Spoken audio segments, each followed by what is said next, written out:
Welcome to Alumni in Action, the show that brings 1077 The Bronx past and present together through the voices of those who've created in our studios and gone to shape the world.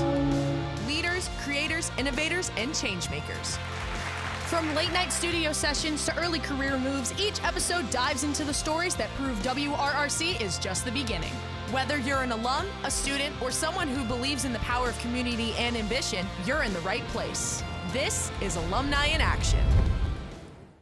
Welcome to another episode of Alumni in Action. I am your host, Kadie DiGiuseppe, and I am the Student General Manager here at 1077 The Bronc. Joining me today is my co-host, Dan Logis.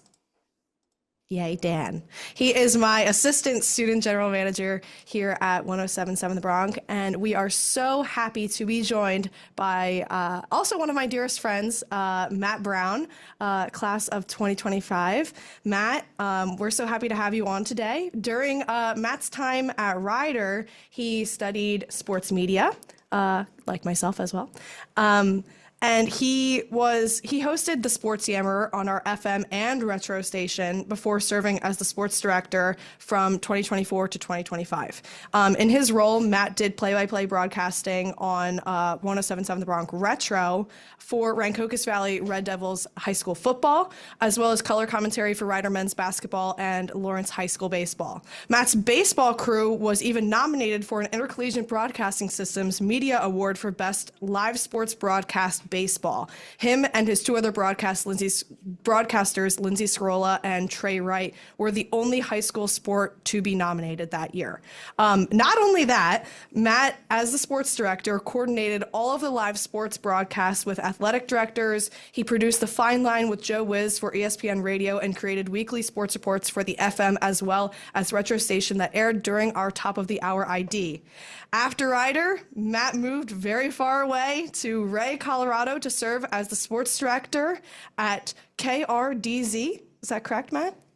Yeah, that's correct. KRDZ is a part of Media Logic Radio, which is a radio network out here in Northeast Colorado. Great.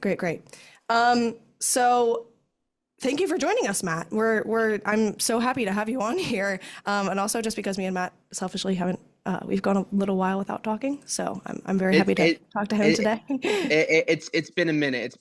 I know my gifts I sent yesterday doesn't really constitute conversation. So yeah, no, it's good to see you, buddy. It's good to see you. Yeah.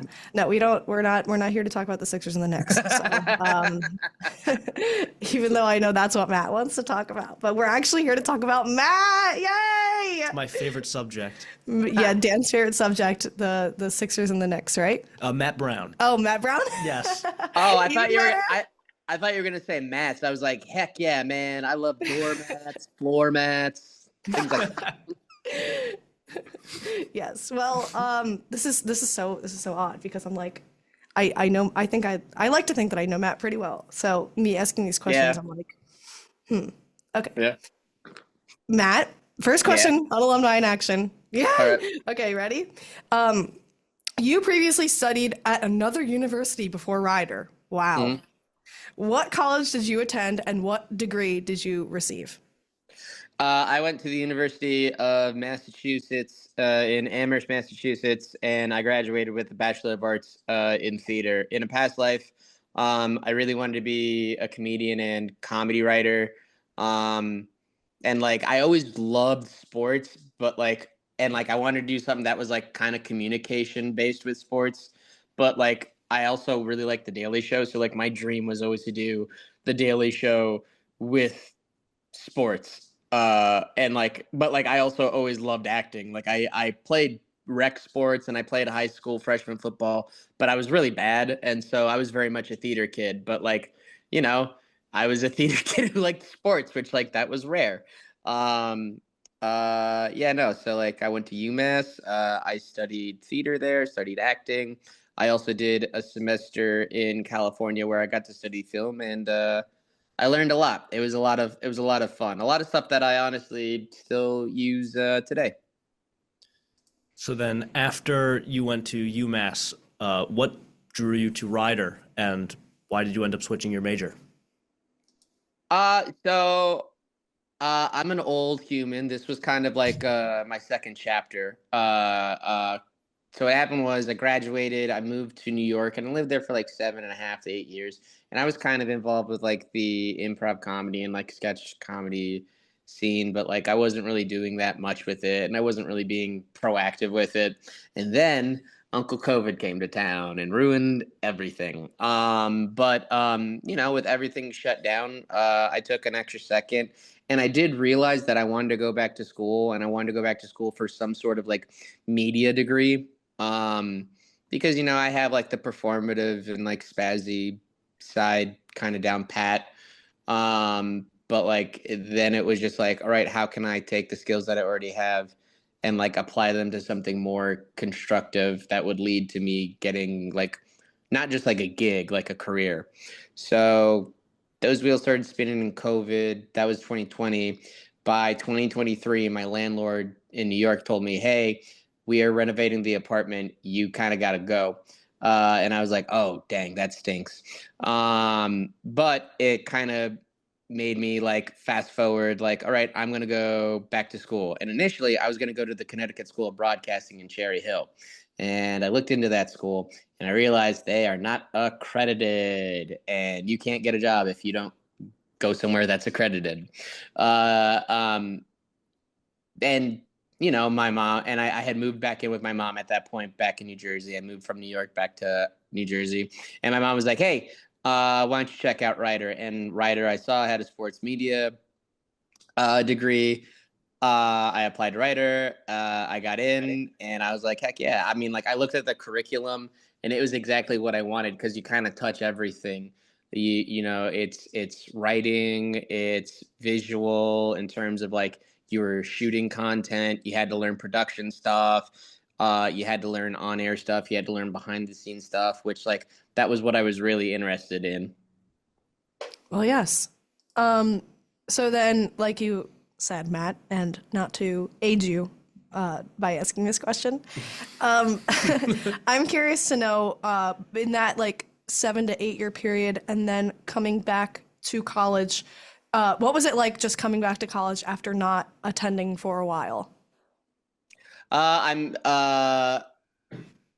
two memories stick out when I started at Rider that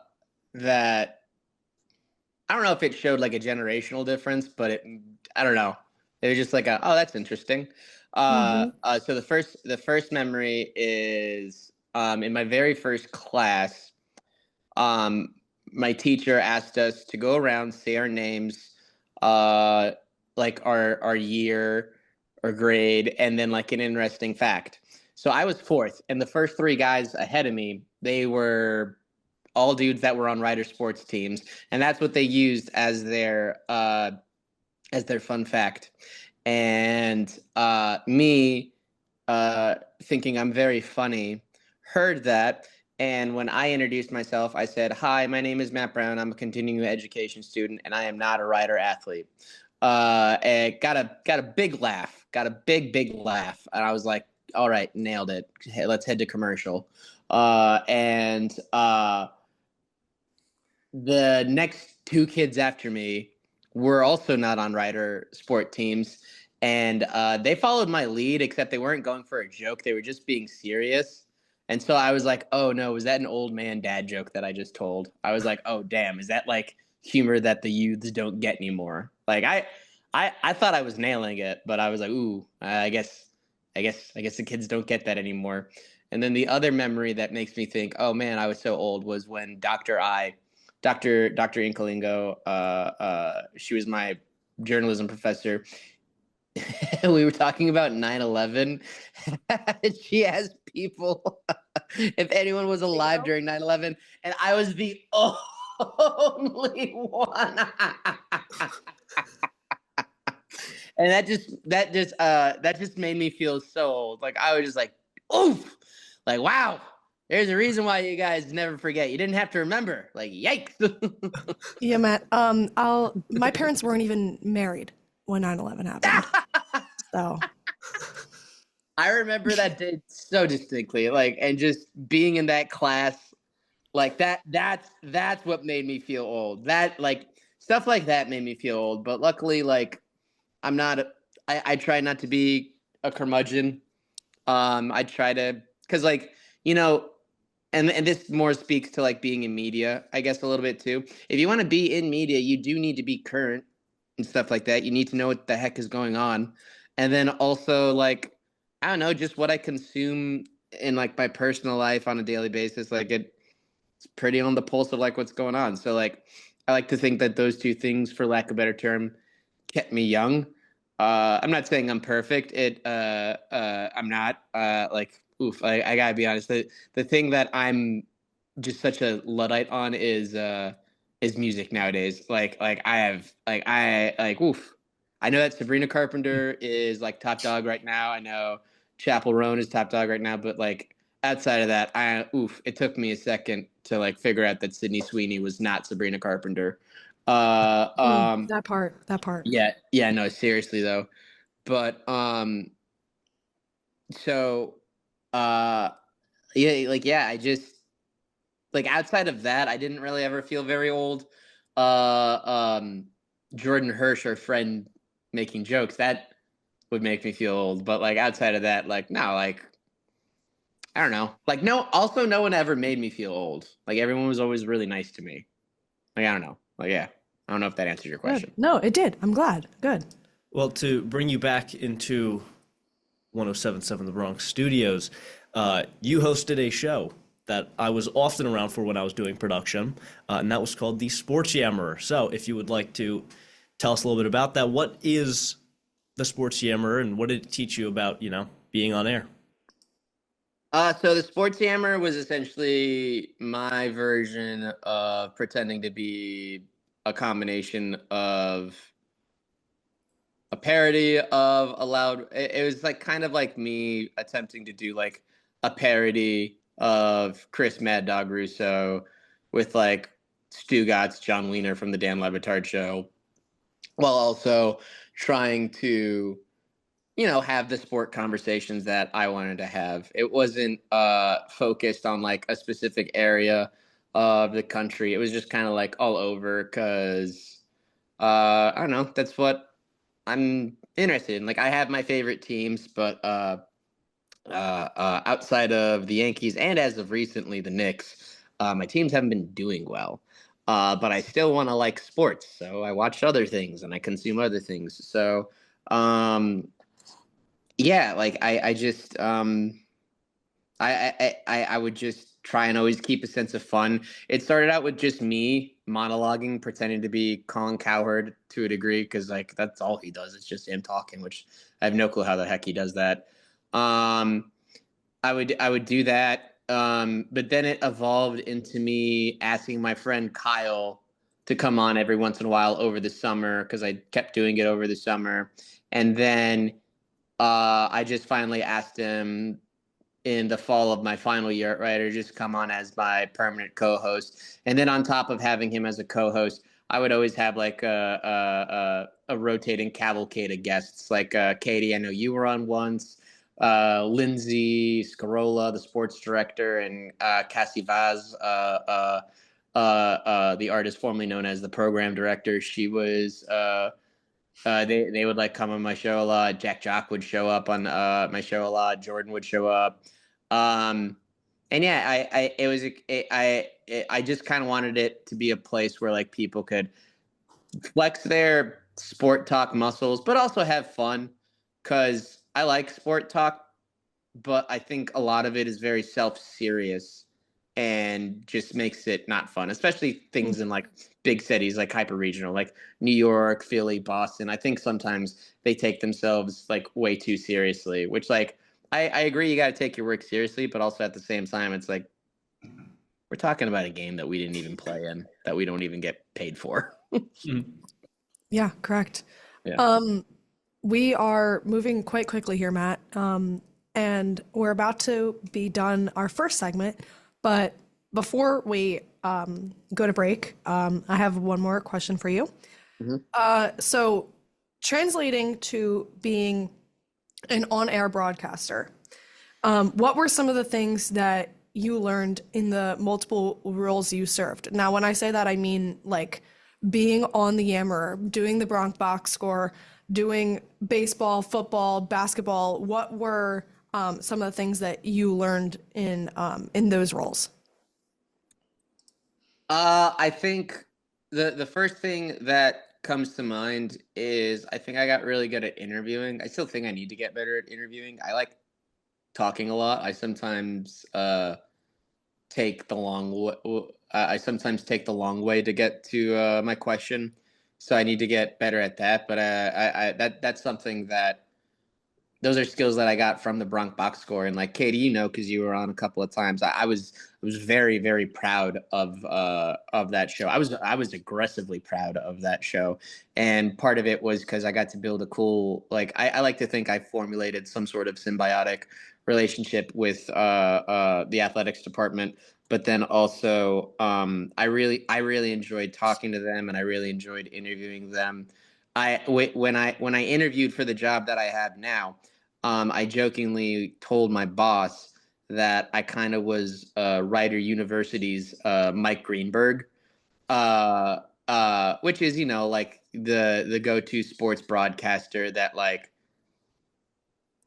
I'm not gonna like press him like, oh, in third grade you committed a crime. Let's talk about that. But like, I'm not gonna do that. But like, I am gonna have like a good, like, friendly interview with them, and like try to like really introduce them to like the writer community, and like hopefully spark some interest within like the writer community, so that then it results in them like going to a game and like supporting like their school. Because like, high school I get is kind of like up and down, but I feel like one place where it's a lot of fun to like support a sport team is like when you go to school, and like just being a part of that, or trying to be a part of that in some way. That was a really cool experience. So that's the first thing that I think of, because then it just makes interviewing the coaches that I have to interview out here a lot easier. And then on top of that, my job out here, it's not just covering sports. I actually also have to cover the community. So it's really cool, like, already having those interviewing skills, because those conversations, those were long form interviews, much like all my freaking answers in this interview. Because all of those answers, all those interviews were like long form, it like taught me, about like the kind of research to do, but also like find like the random threads that maybe like can like take us into a direction that we didn't think of conversationally and like interview wise, and maybe you can get something interesting out of them, or like going in there like knowing like what kind of story you're trying to get out of the guest, and like asking them those questions so that they can like relay it. Like one of my early interviews was with this couple that built the baseball field in this community, and it's their first year with their baseball field. And I thought it was a really cool story, because like it was built by the community. It wasn't built like by the town. It wasn't built by like the state of Colorado. Like these were like parents that like took the initiative and like got the funding and got grants, and they built the field. And so like being able to talk with them about it, and like doing it in a long format that really truly allowed them to like tell the story. Like it's an interview I am very proud of, but then also be like, I wouldn't have been able to do that if I didn't host stuff like the Bronc box score. Yeah, for sure. I mean, I thoroughly enjoyed whenever I would be on the Bronc box score, also because we just got like the tea on all the athletes. So Oh, that was the best. Oh, I love the tea. yeah, still love the tea. Don't get enough of it these days, but we'll be asking Lindsay for the tea. She seems to know it most of the time. So that was all we had for our first segment. Make sure that all of you guys still stick around, because we have so many more lovely questions to ask Matt Brown. Yeah, we'll be right back here on Alumni in Action on 107.7 The Bronc.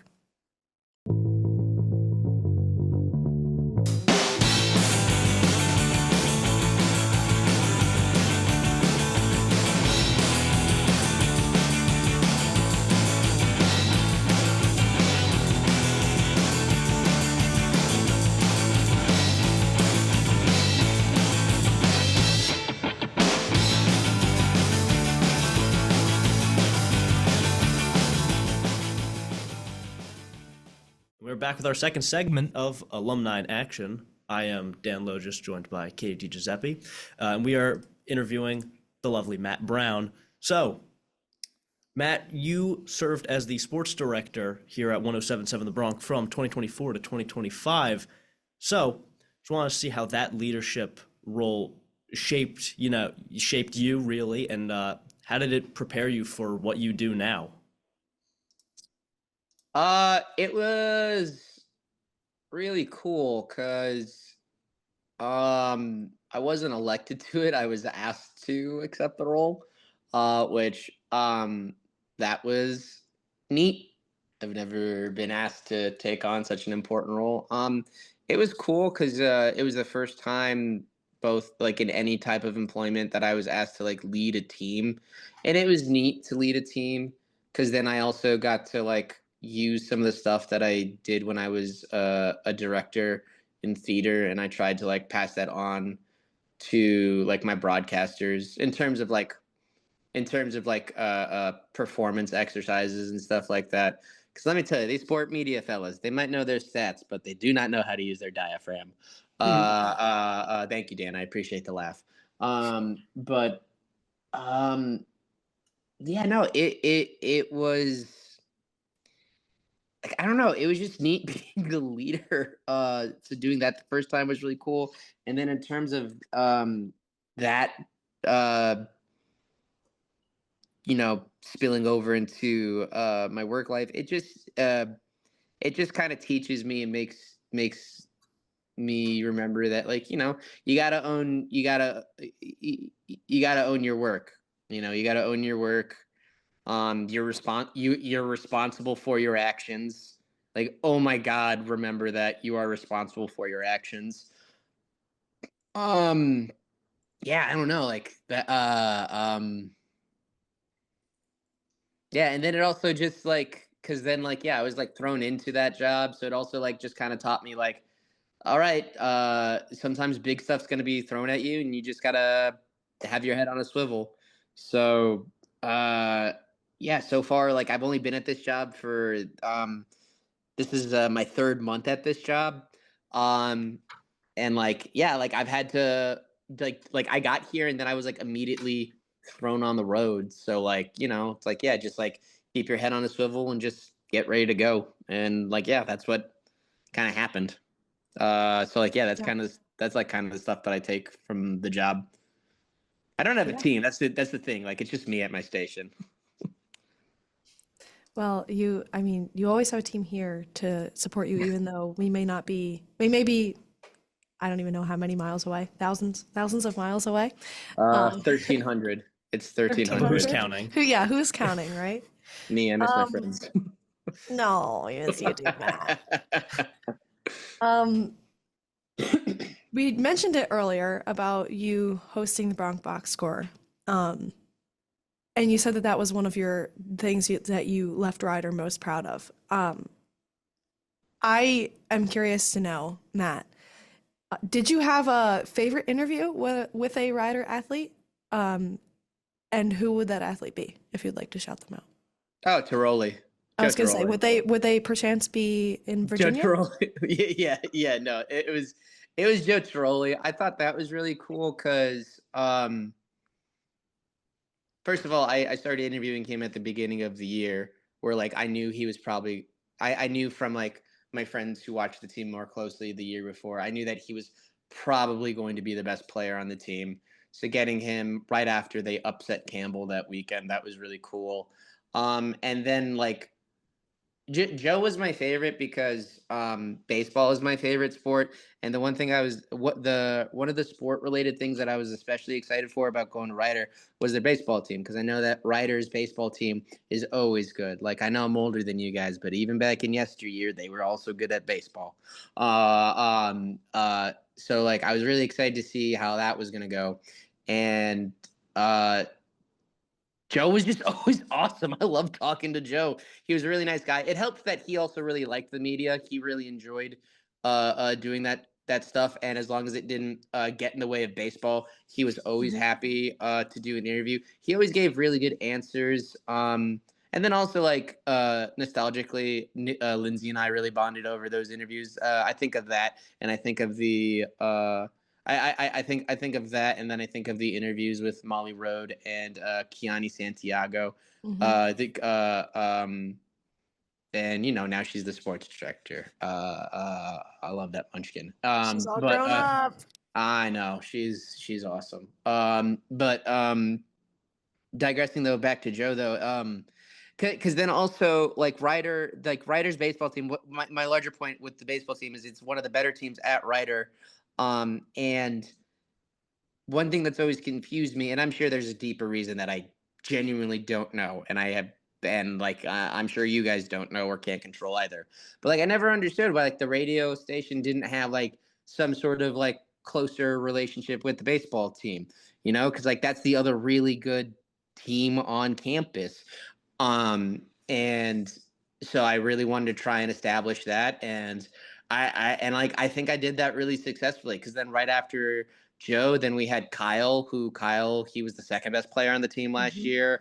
And he ended up being a all MAC team for all MAC first team.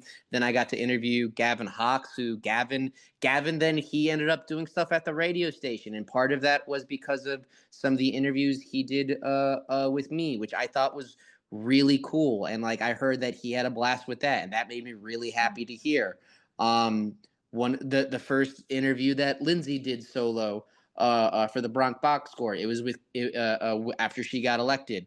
It was with Nick Schuett, the catcher, and this year she just had so many more baseballers on this year, and I just thought it was cool, because then also I loved interviewing Joe, because Joe is my favorite version of a college athlete, which is in this era of NIL, the transfer portal, and all that stuff.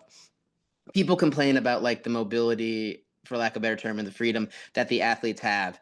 That's stuff that I love, because then that means someone like Joe can end up at UVA. Joe went to Pennsbury. Part of his recruitment got screwed up because of COVID. Cut to Barry Davis being the only D1 coach to offer him a scholarship. He goes to Ryder. He goes on he makes the freshman MAC team, as he should have. And then as a sophomore, he won the Conference Player of the Year, which I know that the MAC is a smaller conference, but in D1 athletics, it does not matter what conference you're in. If you are a sophomore or lower and you won your Conference Player of the Year, you are a freaking dog. And now he's the starting second baseman at UVA. And I know this because I was on their freaking Instagram page the other day. He belted 3 homers in a game against Cal yesterday. In one game, man. And that wouldn't have happened if he didn't go to Ryder, man, because then they wouldn't have known that this dude was a dog. And now, because he had success at Ryder, he's parlaying it to success at UVA. He is going to have a shot at the show. Paroli is going to be, as long as, knock on wood, as long as he doesn't get hurt next year and he builds off of this year, he's going to be picked, I think, in the top 5 rounds of the baseball draft, which is going to be awesome, and I think is going to look great on Ryder. Ryder still claims him. All of the baseball team, I don't know if you guys follow them on Instagram, they still claim him. Whenever he hits a homer, they repost his stuff. Mm-hmm. They love each other, and just being able to interview him and getting to see that a little up close, it was awesome. Because then also, whenever they saw me in the stands, they were always so cool to me. They would always dap me up. Because then at the end of the year, I interviewed the manager, Lee Lipinski. I really hope he comes back, because he's a really good coach, and I think he's going to be really good for the team. But yeah, no, and just being able to do that, it was awesome. That was by far my favorite. Second favorite, though, you were there for that, TJ Weeks. Yes, TJ Weeks, he was a great interview. And I mean, selfishly, the two of you can bond over UMass, so it's awesome. That was also great. I know that you enjoyed that, Matt.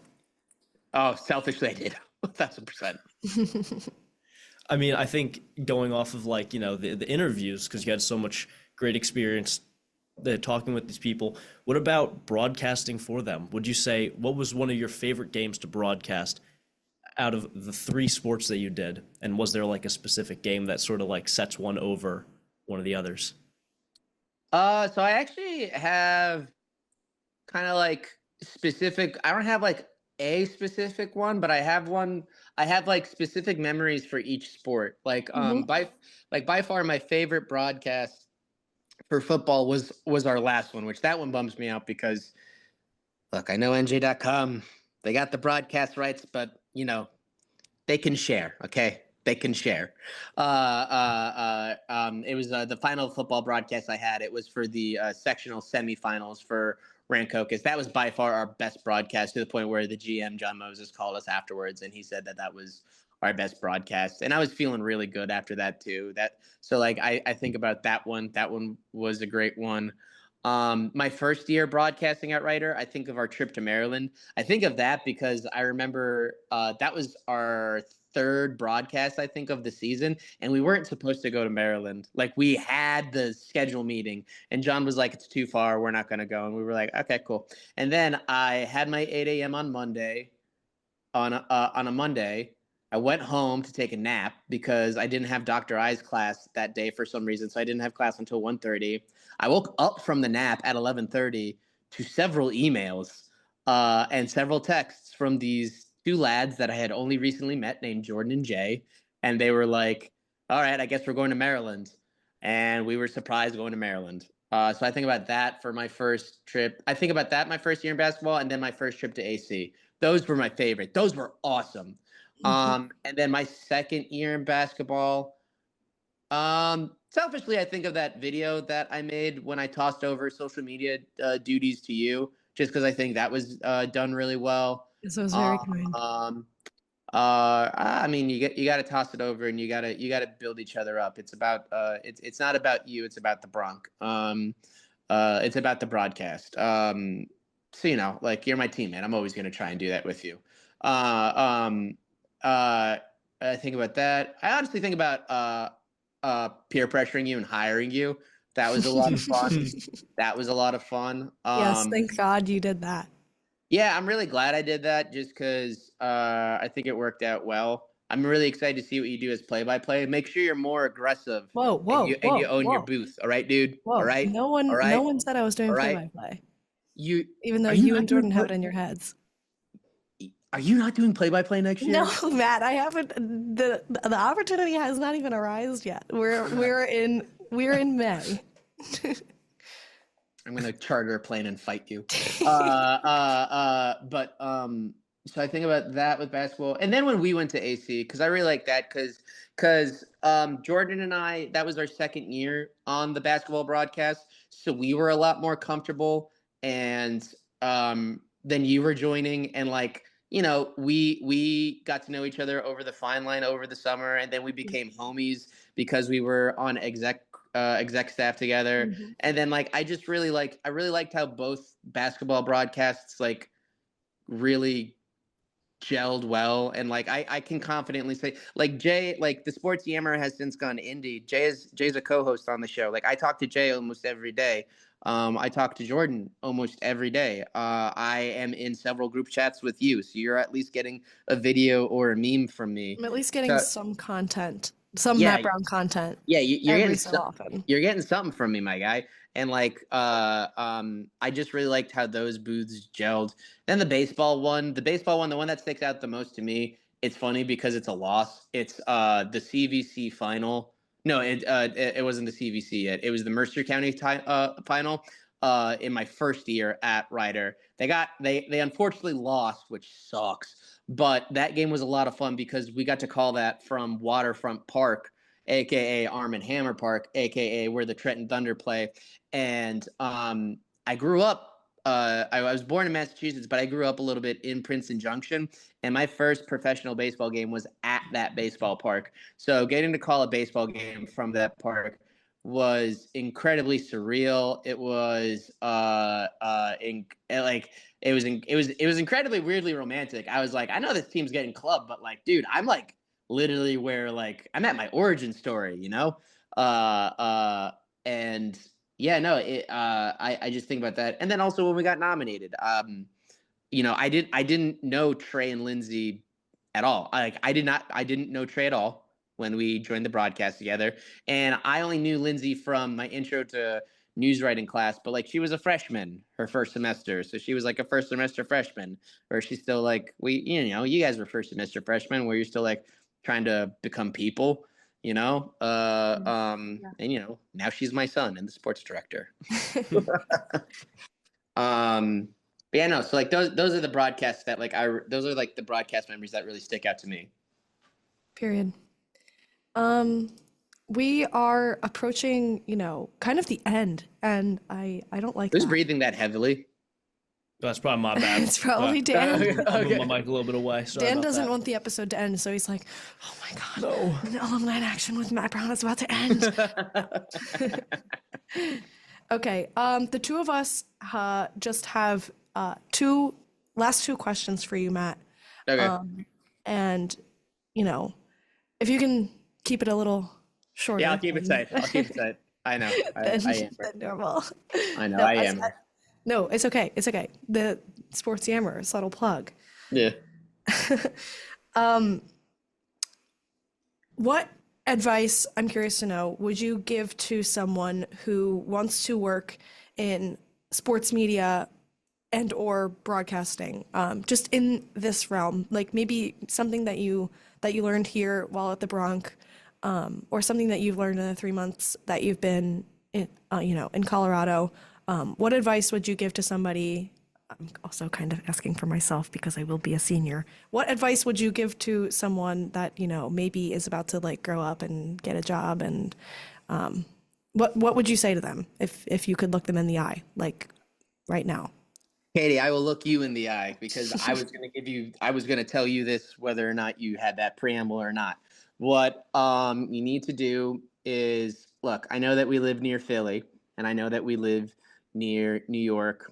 We're realistically not that far from Boston, and we're realistically not that far from DC. Why am I naming these cities? Because these are big markets in the area.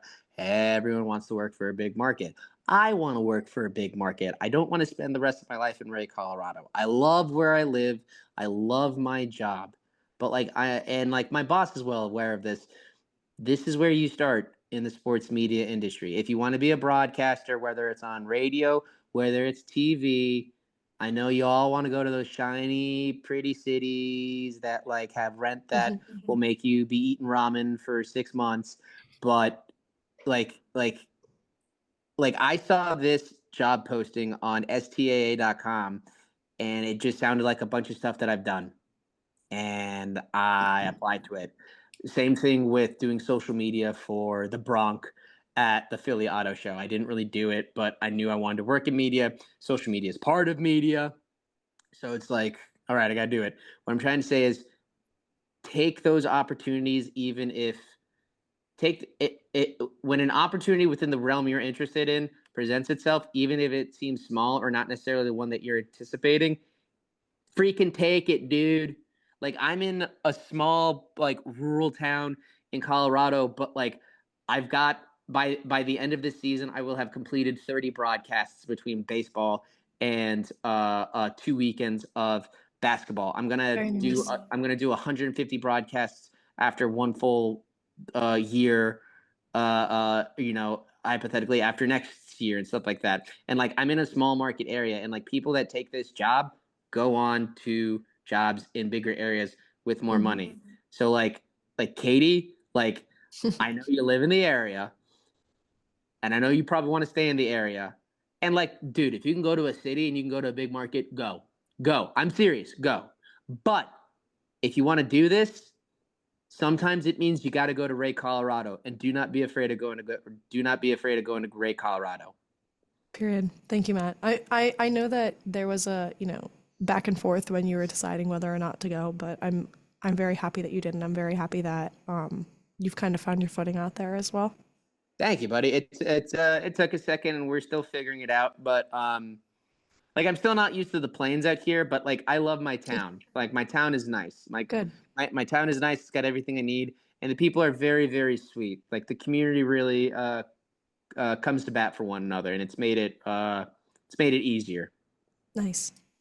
So I think for the last question, you've got a good head on your shoulders, and you kind of knew what you wanted out of this. And I think it's an important question that there are some people out there after graduation that maybe don't know exactly what they want and they don't have it all figured out.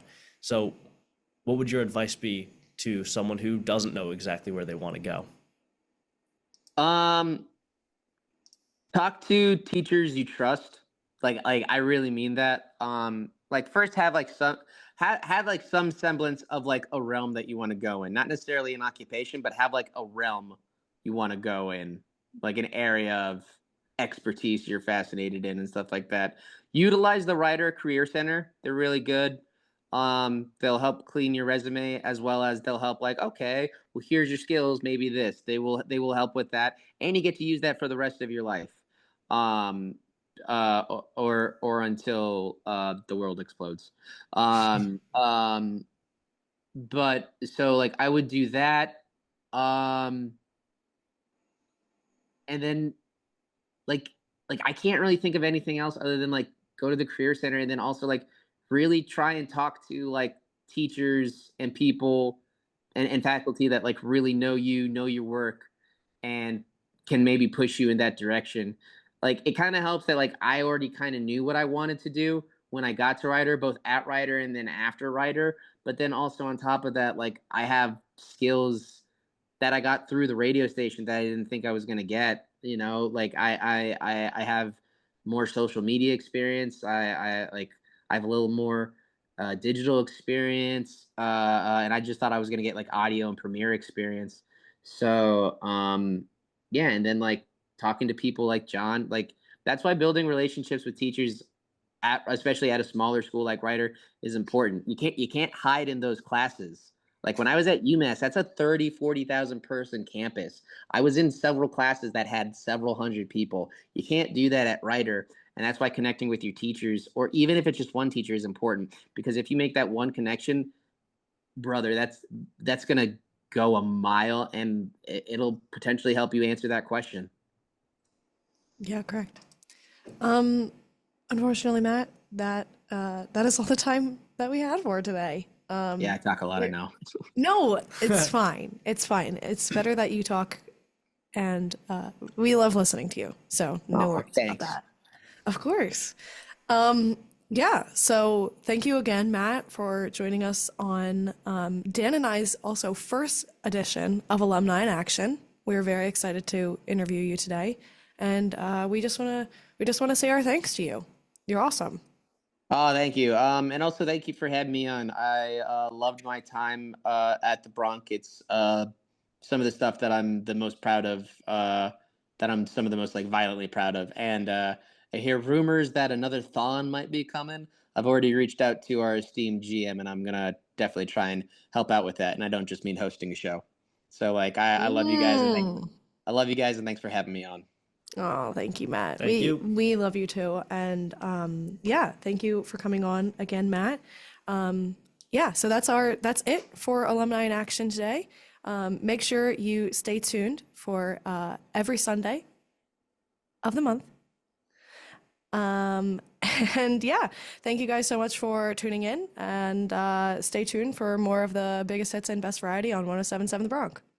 And that brings us to the end of another episode of Alumni in Action. If there's one thing we've learned today, it's that the 107.7 The Bronc experience doesn't end at graduation. A huge thank you to our guests for sharing their journey, and to you, our listener, for being a part of the 107.7 The Bronc community, wherever you are in the world. If you like what you heard, you can visit 1077thebronc.com/alumni-in-action as a way to listen and watch the show on your favorite podcasting platforms, including Spotify, and on our YouTube channel. Until next time, keep chasing your goals, honoring your roots, and taking action. Because once a Bronc, always a Bronc.